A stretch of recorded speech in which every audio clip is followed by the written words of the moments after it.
बीज, गुणवत्तापूर्ण बीज और अनुदान पे बीज उपलब्ध कराना। बिहार की सरकार लगभग 225 करोड़ रुपए से अधिक मूल्य के बीज बिहार के किसानों को उपलब्ध करा रही है। तिलहन का उत्पादन बढ़े, साथ ही गेहूं का भी उत्पादकता और बढ़े। उसी के साथ जो हमारे बागवानी के काम होते हैं उसमें भी किसान ज्यादा उत्पादन कर सके और उसको लाभ मिल सके। इसके लिए जो दलहन तिलहन की हमारे फसलें हैं, चना, मसूर, मटर, ऐसे फसलों के बीज को, गेहूं के बीज को किसानों को उपलब्ध कराना और इसके साथ ही जो बागवानी के माध्यम से किसानों के लाभ को हम बढ़ा सकते हैं, चाहे उनके आलू, प्याज, टमाटर के उत्पादन को बढ़ाना हो या मधुमक्खी पालन। आमदनी बढ़े। देखिए, खाली खेती करना ही लक्ष्य नहीं है, ये है कि सब कुछ करिएगा और फिर उसका आपको उसके लिए जो बाजार रहता है वहां तक पहुंचाने में।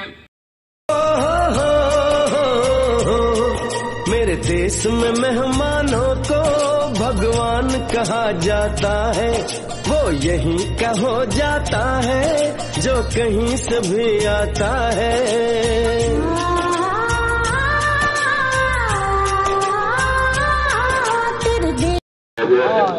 कृषि विभाग का ये उद्देश्य है कि आगे आने वाले रबी के मौसम में बिहार में दलहन तिलहन का उत्पादन बढ़े, साथ ही गेहूं का भी उत्पादकता और बढ़े।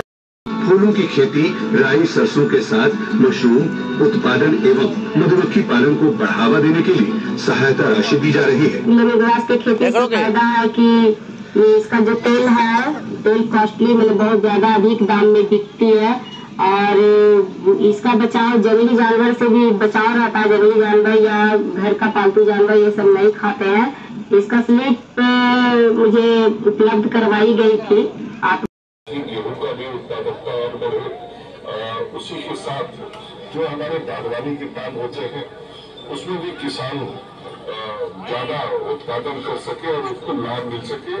इसके लिए जो दलहन तिलहन की हमारे फसलें हैं। मेरे देश में मेहमानों को भगवान कहा जाता है, वो यहीं का हो जाता है जो कहीं से भी आता है।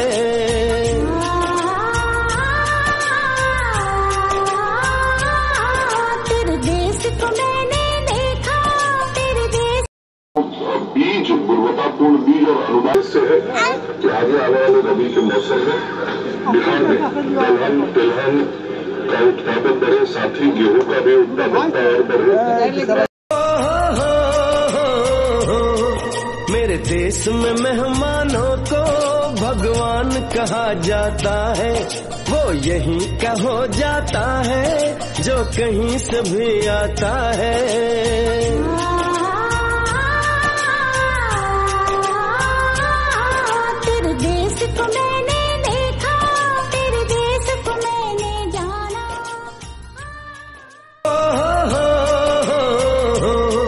मेरे देश में मेहमानों को भगवान कहा जाता है, वो यहीं का हो जाता है जो कहीं से भी आता है।